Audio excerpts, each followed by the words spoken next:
হরে কৃষ্ণ। একজন ভক্ত ছিল, তার নাম হচ্ছে কবির দাস। কবির দাস সে তাঁতি ছিল, তাঁতি ভক্ত।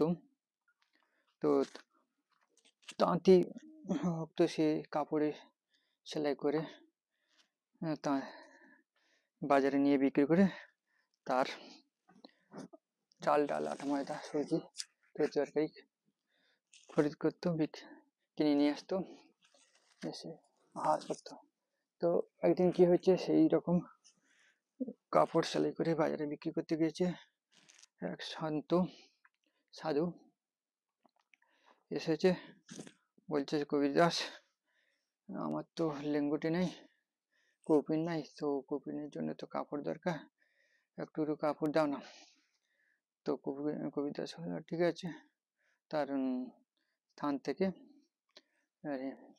কাপড় কাটতে আছে, তখন বলছে যে এইটুকুনি কাপড় দিলে তো কাটতে হবে না, পুরোটা দিয়ে দাও, কারণ আমার ধুতিও দরকার, পুত্রিও দরকার, কৌপিনও দরকার, পুরোটা দেবে, কাপড় দিয়ে দাও।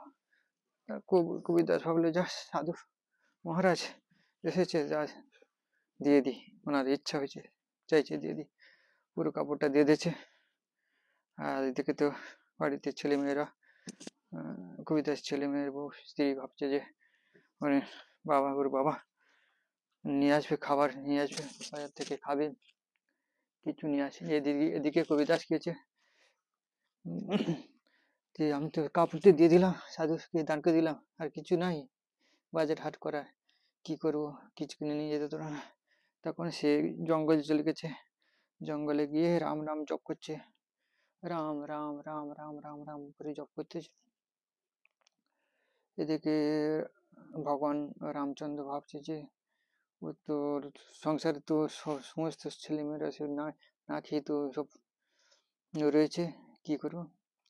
তখন ভগবান নিজে চাল ডাল আটা ময়দা সুজি তরি তরকারি সমস্ত কিছু নিয়ে এসে কবির দাসের বাড়িতে দিয়ে গেছে।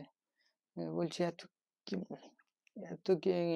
কি পাঠিয়েছে, বলে যা কবির দাস, ও আজকের ব্যবসাটা খুব ভালো হয়েছে, তাই অনেক কিছু এই কিনে পাঠিয়ে দিচ্ছে। ঠিক আছে। তো এইভাবে কবির দাস স্ত্রী রান্না বান্না করে খাওয়া দাওয়া করতেছে। এদিকে 2-3 দিন হয়ে গেছে, কবির দাস আসেনি।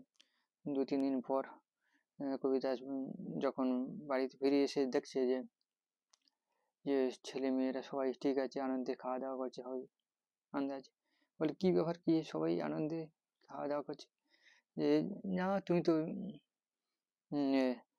তোমার ব্যবসা ভালো হয়েছে, তো একজন দিয়ে গেল, সেই জন্য হ্যাঁ সে কিনেছিল, যে বললো যে কবির দাস তো পাঠিয়ে দিয়েছে। তখন কবির দাস ভাবলো যে তো স্বয়ং ভগবানের কাজ, রামচন্দ্রের কাজ, হ্যাঁ আমি তো ভগবানের নাম জপ করছিলাম জঙ্গলের মধ্যে, ভগবান স্বয়ং এসে এইসব দান করে গেছে। তখন সেই সব দান, তখন সে কবির দাস ভাবলো আমি যে অল্প দান করেছি, এইভাবে বিশাল কিছু দিয়ে গেছে, আমি সমস্ত কিছু ভগবান যা কিছু দিয়ে গেছে সমস্ত সাধু সন্তদের ভজন করাবো। তো সমস্ত কিছু সেই যা দিয়ে কিছু দিয়ে গেছিলো সমস্ত কিছু আবার কবির দাস রান্না টান্না করে সমস্ত কিছু সাধু সন্তদের খাওয়াতে লাগলেন। এইভাবে কবির দাসের সেই ভগবানের বৈষ্ণব সেবা করার জন্য সে বিশাল ধনী, বিশাল গরিব থেকে সে একদম ধনীতে পরিণত। তাই দান করলে যে কি ফল হয় তার প্রমাণ এই কবির দাস স্বয়ং পেয়েছে, যে অল্প দান করলে তিনি বিশাল পরিমাণে ভগবান তার দিয়ে দেন। হরে কৃষ্ণ কৃষ্ণ কৃষ্ণ হরে হরে, হরে রাম রাম রাম রাম হরে। জয় গৌর বন্দে হরি।